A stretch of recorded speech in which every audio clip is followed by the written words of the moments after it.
So, here's a question po muna mga kapatid. Where have you stopped trusting because it felt safer to hide? That's a good question.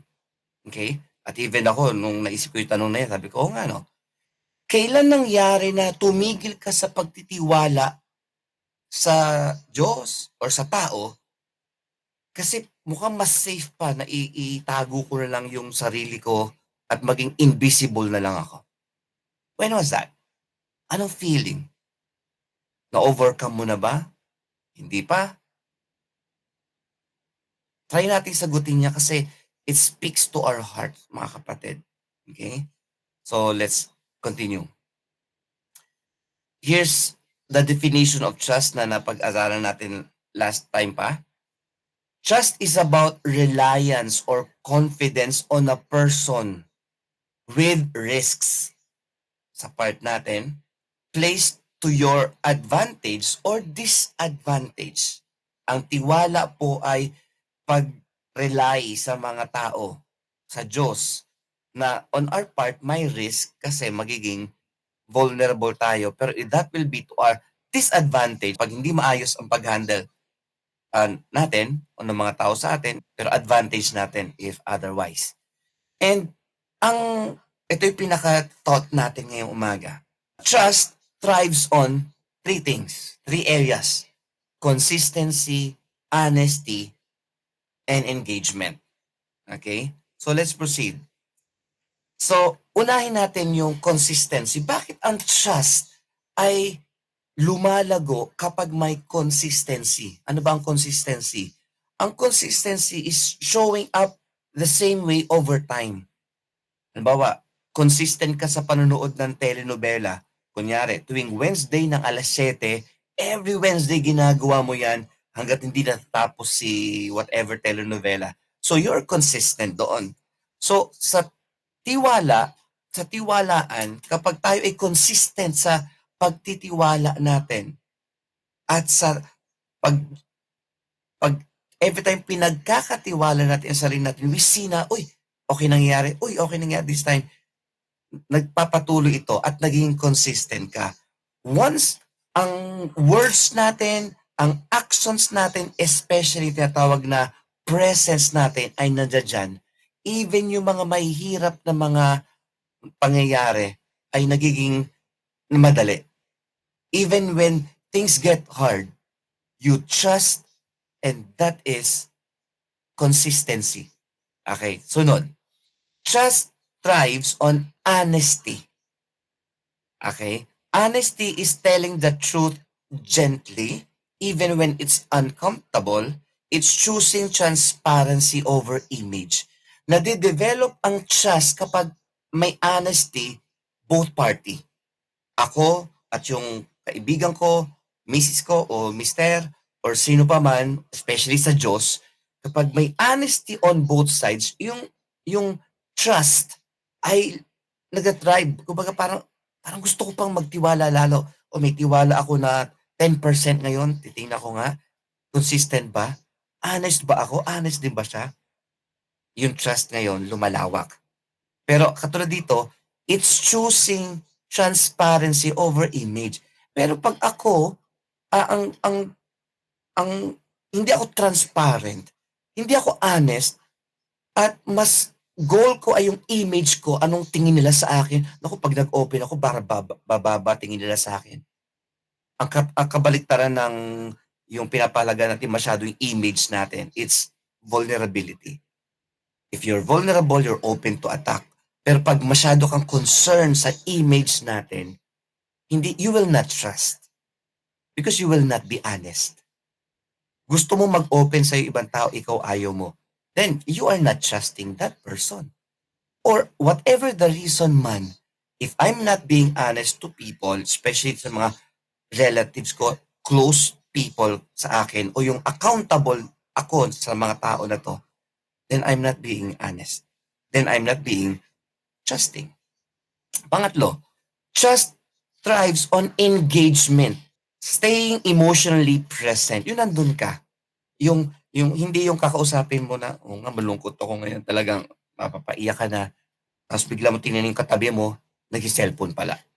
There's no engagement. Kasi pinapakita ng katabi mo, mas importante sa kanya yung cellphone niya kaysa sa'yo. Or, baliktarin natin, pag may tao na nagiging engaged na sa atin, nakikipag-usap, nagiging transparent, nagiging honest, nagtitiwala, pero tayo ay may hawak na cellphone, and then sabihin natin, pag ang mga crucial moments ay oo nga pala, sorry lang, wait lang, may tawag pala, ay may text, sorry. So, naputol yung moment, and that's not engagement. That's not trust. At hindi mag-thrive ang trust. Yung tao ngayon na nakaranas ng mas mahalaga pala sa yung cellphone mo kaysa sa akin, hindi na ako mag-open sa'yo. You see, trust will not thrive even in the family kapag nakikita natin yung mga battered child, okay? Yung mga emotionally abused children, at narinig natin kanina yon, may yung tiwala nila sa parents nila ay lumalayo. Hindi lang sa parents yan, government, church, at iba pa. Pero we need to, kaya nga malaking topic itong trust bilang sign ng ikaw ay emotionally and mentally healed. May healing ka na ba? Then let's check yung barometer, yung thermometer of trust. Nagtitiwala ka na ba? O yung tanong ko kanina, di ba yung una pa lang, kumbaga, na ikaw ba ay tumigil na sa pagtitiwala kasi feel mo mas safe ka kapag hindi ka transparent, kapag hindi ka, yung definition natin dito, pag hindi ka honest at hindi ka engaged. Ay, diyan ka lang, may wall. Walang bridge, just wall. Then healing will be impossible. Okay? Especially with our relationship with the Lord. Kapag nagpipray tayo, kapag good lang ang vibes natin, pero pag malungkot ka, ayaw mong kausapin si Lord, o ayaw mo umattend ng church, o ayaw mong magbasa ng Bible kasi hindi mo trip ngayon, that's not trusting the Lord. So, here, makikita natin mga kapatid, we need consistency. Kapag consistent ka in your trusting, wow, mag-thrive ang trust. Kapag ikaw ay honest, kapag ikaw ay engaged, mas lumalawak ang engagement mo relationally with people. Now, dali natin yung concept na yon sa verse sa Bible. And let me read yung verse sa Bible. Sabi dito, therefore a man shall leave his father and mother and hold fast to his wife, and the two will become one flesh. This mystery is profound. And I am saying that it refers to Christ and the church. So faith and marriage. Yung concept na yan, from the Bible, mas magiging maliwanag sa atin na, okay, ito pala yung tiwala. Kasi other words for tiwala or trust is faith. Do you trust God? Do you have faith in God? Ang faith mo ba sa Diyos ay dahil namatay si Jesus sa krus? O dahil mabait ka kumpara sa katabi mo? Then that's salvation by works. Pero salvation by faith alone is that you trust Jesus Christ. Pagdating sa marriage, do you trust your wife? Do you trust your husband? Kasi kung ano ang relationship natin with our husband or with our wife, it talks about yung relationship ng church. Okay? Walang particular na denomination ito. Anybody na nakabilong sa family of God ang tinutukoy ko. Kung ano ang relationship mo with God, yan ang relationship ng church with God, and it talks about trust. Gets niyo ako mga kapatid? And the more na tayo ay nagiging honest sa ating partner, nag-thrive ang marriage. The more na engage, the more na consistent. We give love and we receive love. Pero kung one way lang, ikaw ang love ng love and your partner doesn't love you, there's no trust. Okay? Or walang engagement. Di ba? Kaya nga kaya pag ang isang marriage ay hindi nagkaroon ng engagement, especially sa legal case kahit na nakasal ang isang couple, pero tumira sila sa separate na mga tahanan and there's no physical engagement, sexual intercourse, pwedeng basis yon na null and void ang marriage. Kasi bakit? Wala pong engagement. You see? At ito pa nakatawa, pag yung partner mo naman ay malakas humilik, did you know, case yan para sa annulment. Okay? Pero if you love the person, malakas man humilik yan o hindi, okay lang, it's music to my ears. Di ba? Pero you need to develop trust in the faith, with the Lord, with the brethren, and in marriage.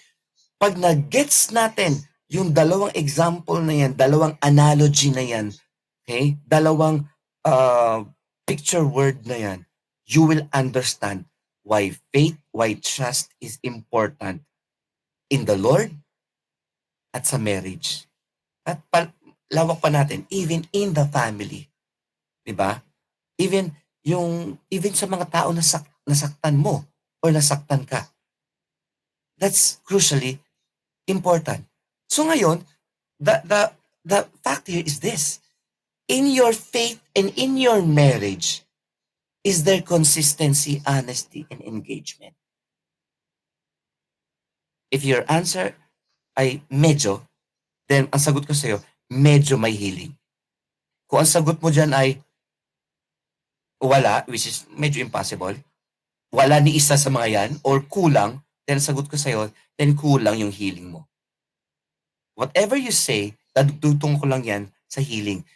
If ang sagot mo ay progressing, Pastor, mas madami na akong naranasang consistency, honesty, and engagement from me, my partner, my family, at sa mga community of faith ko, then, ang sasabihin ko sa'yo, then yung healing mo is progressing. It's just relative. Kung gaano ka nagtitiwala, yun. Listen very carefully, mga kapatid. Sasabihin ko.